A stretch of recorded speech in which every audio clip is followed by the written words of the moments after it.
السلام علیکم ورحمۃ اللہ وبرکاتہ۔ استغفار کی برکت کا ایک عجیب واقعہ۔ حضرت امام احمد بن حنبل رحمۃ اللہ علیہ ایک بار سفر میں تھے۔ عراق کے کسی دور دراز گاؤں میں رات آ پڑے۔ نہ کوئی تعارف تھا اور نہ کوئی ٹھکانہ۔ ارادہ فرمایا کہ مسجد میں رات گزاریں گے۔ مسجد گئے تو چوکیدار نے داخل ہونے سے منع کر دیا۔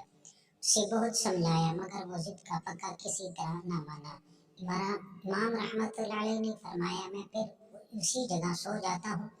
مسجد کے باہر فرش اسی پر لیٹ گئے مگر چوکیدار پیچھے بڑا تھا۔ وہ آپ کے پاؤں پکڑ کر گھسیٹ کر مسجد سے دور کر رہا تھا۔ ایک ناندری نے یہ منظر دیکھا تو امام رحمت اللہ علیہ سے گزارش کر کے ان کو اپنے گھر رات گزارنے کے لیے لے گیا اور آپ کا بہت اکرام کیا۔ پھر وہ آٹا گوندنے باہر نکلا۔ امام صاحب نے دیکھا اور سنا وہ چلتے پھرتے آٹا گوندتے مسلسل استغفار کر رہا ہے۔ صبح اس سے پوچھا تو کہنے لگے جی یہ میرا مستقبل معمول ہے۔ فرمایا اس کا کوئی ظاہری فائدہ ثمرہ بھی دیکھا؟ کہنے لگے جی ہاں، جو دعا بھی کرتا ہوں فوراً قبول ہو جاتی ہے۔ اب تک صرف ایک دعا قبول نہیں ہو۔ پوچھا کون سی؟